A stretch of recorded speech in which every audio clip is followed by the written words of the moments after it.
ইমামতির জন্য প্রথম এবং প্রধান শর্ত হচ্ছে বিবাহিত হওয়া। এটা কি ইসলামের কোনো কথা? ইসলামের কথা, যদিও ইসলামের কথা না, কিন্তু এটা হলে ভালো হয় আর কি। এটা হলে ভালো হয়, আপনিও বলছেন এটা ভালো হয়। কেন কেন ভালো হয়? আসসালামু আলাইকুম ওয়া রাহমাতুল্লাহি ওয়া বারাকাতুহু। ওয়া আলাইকুম আসসালাম ওয়া রাহমাতুল্লাহি ওয়া বারাকাতুহু। হযরত কেমন আছেন আপনি? জি আলহামদুলিল্লাহ, আল্লাহ পাক ভালো রাখছেন। আপনি তো এই মসজিদের ইমাম, তাই না? জি আলহামদুলিল্লাহ। এই মসজিদ, এটা কি মসজিদ, নাম কি, লোকেশনটা? এটা হচ্ছে বটুর বাজার পশ্চিম হোসেনপুর বলে। পশ্চিম হোসেনপুর। আচ্ছা, পশ্চিম হোসেনপুর পাটোয়ারি বাড়ি নতুন মসজিদ। নতুন মসজিদ। আপনার মুখে আপনার একটু পরিচয়টা শুনি। পড়াশোনা কোথায় এবং কি করেন এখন বর্তমান অবস্থা? আমি আমাদের মঠখোলা থেকে জনগজে মাদ্রাসা থেকে হেফজ শেষ করেছি, মাশাআল্লাহ। আর তারপরে ফুলছোয়াতে হায়াতুন পর্যন্ত শেষ করছি। এরপরে ফরিদাবাদ থেকে দাওরা হাদিস, আলহামদুলিল্লাহ। ফরিদাবাদ থেকে, মাশাআল্লাহ। ঢাকা ফরিদাবাদ ঐতিহ্যবাহী মাদ্রাসা। তো এখন কি করছেন? আমার দাওরা হাদিস কমপ্লিট করার পরে আমাদের এলাকাতে একটা মহিলা মাদ্রাসা আলহামদুলিল্লাহ আমরা করেছি। তার নাম হচ্ছে মারকাজুত তাকওয়া মহিলা মাদ্রাসা। 2022 সালে জানুয়ারি 1 তারিখে। আচ্ছা আচ্ছা। আলহামদুলিল্লাহ মাদ্রাসাতে মোটামুটি বাংলা অঙ্ক ইংরেজি 8 পর্যন্ত আছে। হ্যাঁ। তারপরে নুরানি নাজারা হেফজ বিভাগও আছে, মাশাআল্লাহ। তারপর কিতাব বিভাগ তাইসির জামাত আছে। এই রমজানের পরে আমরা ইনশাআল্লাহ মিজান জামাত করব। আচ্ছা আচ্ছা। ওই মাদ্রাসার প্রতিষ্ঠাতা আপনি?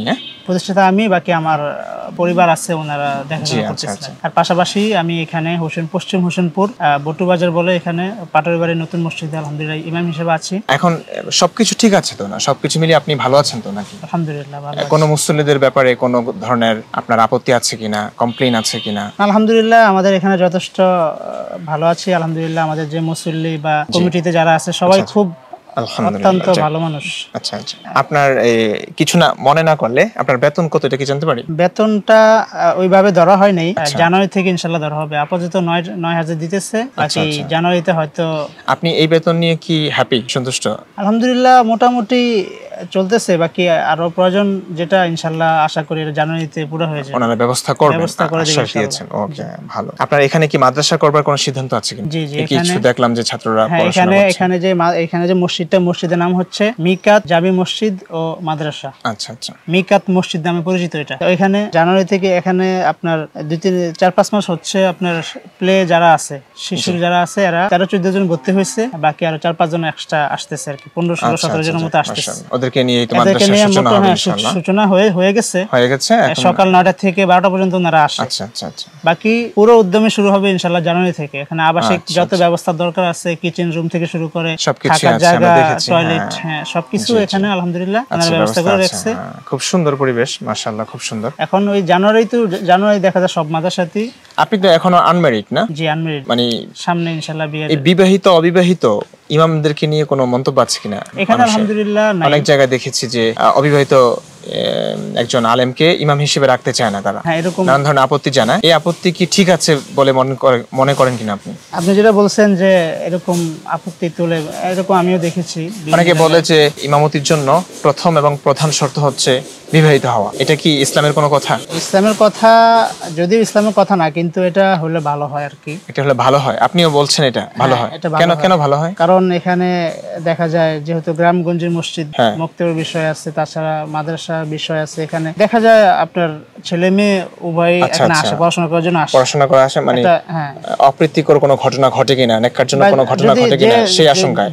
সেই আশঙ্কায়। তার মানে অবিবাহিত আলেম হওয়া মানে হচ্ছে তাদের ক্ষেত্রে অপ্রীতিকর ঘটনা ঘটবার সম্ভাবনা বেশি থাকে, এটা বলছেন? শুধু আলেম না, এখানে সবার ক্ষেত্রেই। আচ্ছা, বিবাহিতরা কি খুব ভালো হয়? এটা তো চরিত্রের উপর নির্ভরশীল। এটাই তো, চরিত্র যদি ভালো হয় তাহলে তো বিয়ের আগেও সে ভালো থাকতে পারে। আবার চরিত্র যদি খারাপ হয়, দেখেছি যে 4 স্ত্রী নিয়েও তারা অন্য জায়গায় মুখ দিতে চায়। না, এটা ঠিক আছে, আপনার কথা ঠিক আছে। বাকি সর্বাধিক বিবেচনা করে বিবাহিত পুরুষ হলে ভালো হয় আর কি। আচ্ছা আচ্ছা। তো আপনি বিয়ে করছেন কবে? ইনশাআল্লাহ এই মাসে, ইনশাআল্লাহ সামনে এই মাসের মধ্যেই।